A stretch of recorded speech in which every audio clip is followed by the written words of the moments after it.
The desert training ground stretched endlessly, heat rising in shimmering waves from the sand, the horizon blurred into a trembling line where the sky and earth seemed to dissolve into each other. The sun sat heavy above, pressing down on every soldier assembled that day, a silent reminder of the harshness of the land they were learning to master. The air smelled of dust and oil, gunpowder lingering from earlier exercises. A long line of soldiers, sweat trickling beneath their helmets, stood in uneasy silence as the word spread that today's session wasn't just another drill. It was a test, a challenge whispered about but rarely attempted. At the farthest end of the range, barely visible even through squinted eyes, a steel target waited like an unreachable ghost. Most men could hardly spot it without a scope, and fewer still had the courage to even consider aiming at it. Everyone knew the distance. Everyone knew what it meant.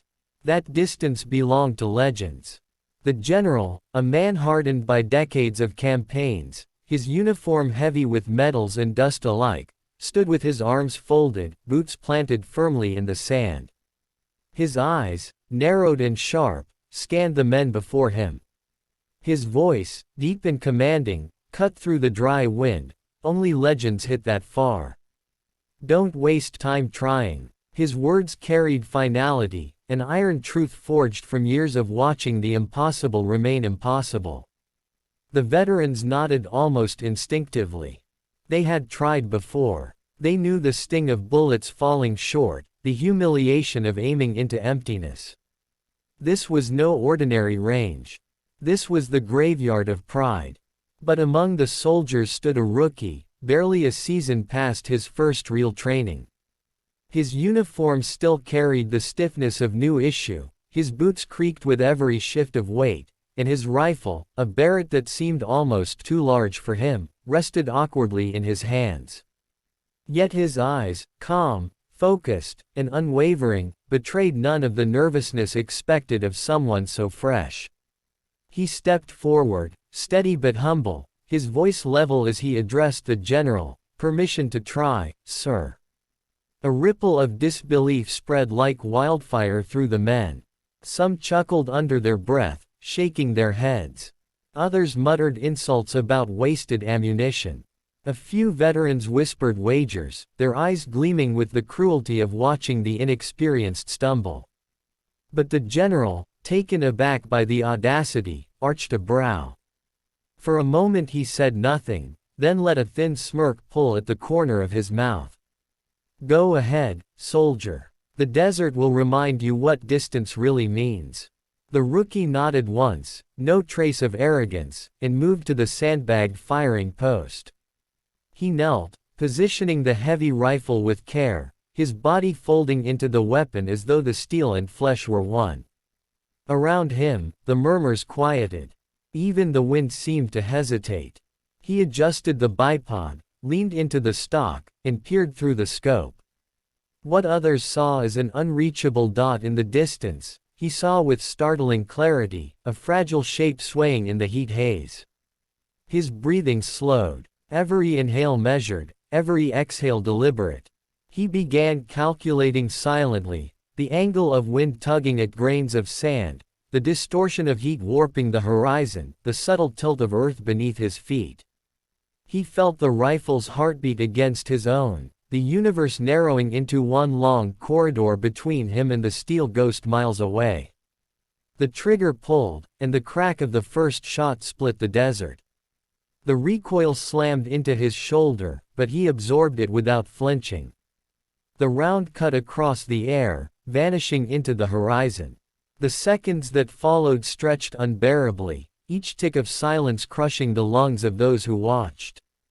Then, faint but undeniable, came the sound. Metal struck, not a bullseye but close enough to make the impossible suddenly seem within reach. Gasps rippled through the line. Some swore under their breath. Others craned their necks, unable to believe what they'd heard. The rookie didn't flinch. He calmly adjusted the scope, his expression unreadable. The second shot cracked, the sound reverberating through the air like thunder rolling over dunes. Again the unbearable silence stretched, then the target rang, clearer, sharper, struck clean. The target swayed, the sound echoing across the field. The laughter that had mocked him was gone, replaced by silence so deep it pressed on every chest like a weight. The rookie, steady as stone, adjusted once more, each movement of his hands as precise as clockwork.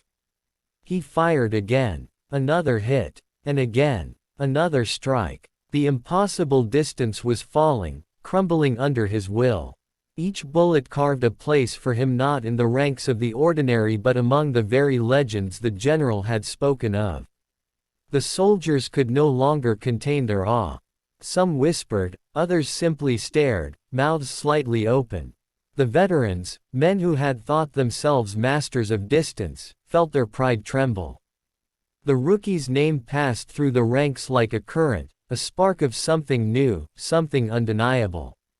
He wasn't simply lucky. He wasn't simply bold. He was rewriting the very rules they had lived by. The general, who had stood with arms folded and certainty etched into his expression, slowly lowered his hands. His smirk had long faded, replaced by something harder, something more unsettled. He stepped closer, boots pressing into sand with heavy finality, eyes locked on the rookie.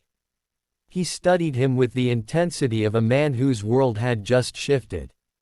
The rookie finished his string of shots, unloaded his rifle, and rose with the same calm that had carried him to the firing line.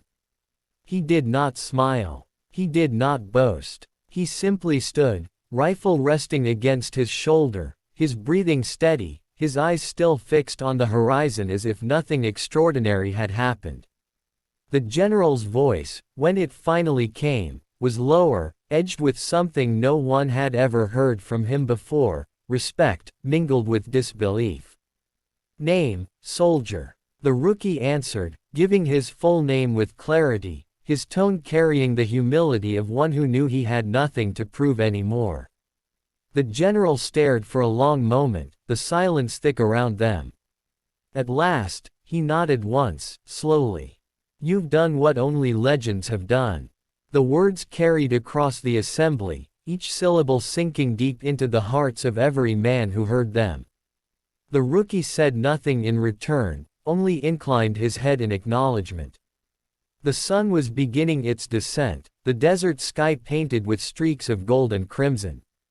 The steel target at the far end of the range still swayed faintly, each movement a reminder of the shots that had struck it against all odds. The men would remember this day, tell it in mess halls, whisper it to new recruits, repeat it as if speaking of myth made flesh. But those who were there would never forget the silence, the stillness, the moment when the general's certainty shattered, when a rookie became a legend. And as the last rays of sunlight fell across the range, the story was already etching itself into history, the day a soldier with nothing but focus and faith in his aim rewrote what men believed possible, and made the impossible his own.